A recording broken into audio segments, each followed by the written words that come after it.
Friends, today is Sunday, the 18th of October, and it's the 29th Sunday of Ordinary Time. Had a beautiful day, beautiful October day, and we're in the cathedral. Actually, it's Saturday evening. We just finished our Saturday evening Mass, and I'd like to, while the homily is fresh in my mind, I will get it recorded for you for Sunday. And Jesus gives us in the gospel today one of the great one-liners in all of history. Give to Caesar what is Caesar's, and to God what is God. Give to Caesar what is Caesar's, and to God what is God. The one-liner over these many, many centuries has been a kind of source of controversy, maybe not so big these days, but certainly through the centuries, the question, what should I give to Caesar, and what should I give to God? And what's the relationship, or is there a relationship between the two? And so before we take a look at that and actually answer the question, Jesus doesn't avoid the difficult questions, he answers them. Before we look at that, a little bit of background, a little bit of context. It's clear, and I know that most of us know this, the Pharisees did not like Jesus. The Pharisees did not like Jesus. And in the gospel today, they wish to entrap him. Entrap him. This is the controversy story. They wish to entrap him in his speech. But you know, it's never a good idea to try to entrap Jesus. When you try to entrap Jesus, that trap will come right back to you. And that's what happens here.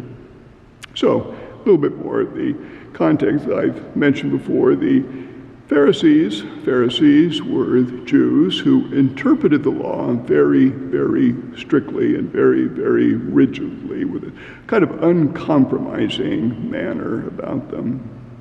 And to them, Jesus represented something quite new and also something quite dangerous to them.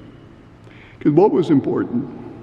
What was important to Jesus? Well, to live in friendship with God, to live in friendship with God, not in fear, but to live in friendship with God. And secondly, to enter into the kingdom. What was important to Jesus? To enter into the kingdom. Jesus is the kingdom entering into the world, and we need to become a part of that. And third, to recognize God's mercy and forgiveness. God's mercy and forgiveness. Not so much the letter of the law or a kind of retribution, but God's mercy and forgiveness. So in the gospel today, the Pharisees are plotting with the Herodians, a group called the Herodians, after King Herod. The Herodians were Roman collaborators. Herod was a Roman collaborator. He was a puppet king, paid by the Romans. And the Herodians were kind of his party. And the Pharisees and the Herodians were natural enemies. And I think we've heard these. What is the expression about your enemy? When your enemy is my enemy, we're friends. Something like that. Well, the two of them come together here because they have a common enemy. And that common enemy is Jesus. And so the question in the gospel is posed. And it has to do with taxes. Taxes, still an issue today, taxes. Was it legitimate to pay the Roman taxes or not? Was it legitimate to pay the Roman taxes? The Romans were the overlords, hated by most people in Israel. Was it legitimate? Should we or should we not pay the Roman taxes? And it's a very clever question, because if Jesus says the tax is legitimate, and to pay it, he will alienate the Jews and many of his own followers, alienate them, who desired freedom from this Roman oppression. We're not going to pay Rome anything. We want freedom from Roman oppression. If Jesus says the tax is not legitimate, He gets into trouble with the Herodians, who are faithful and loyal to Rome. They will report him. They will report him that Jesus is a dangerous rebel and a revolutionary. And we know that ultimately that is what led Jesus to the cross. Romans condemned him because they considered him a revolutionary. Jesus, of course, handles the question with aplomb and, of course, in expert fashion. No one can entrap Jesus. Unlike some of our debates lately where questions are avoided because they're difficult, no, Jesus doesn't avoid. He answers. He answers the question. And he responds, but he rises above the dilemma. He responds, but rises above the... Give to Caesar what is Caesar's, and to God what is God. The response of Jesus is kind of a both and, not either or, Caesar or God. It's a both and. And frequently in our Catholic faith, the response to things is both and, sometimes revealing the very mystery of just the faith that we have, both and. And here that is true. One can equally be a member of the earthly city and be a member of the heavenly city, the city of God. I might mention a little something of interest if this makes some sense to you. A little play on the word image here.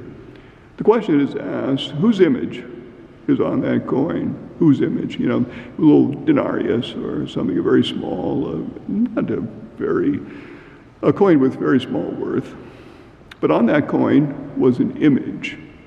And the word that the Gospel uses in Greek is icon, the icon, whose image, whose icon is on it. And it was Caesar, Tiberius Caesar, his icon, the image.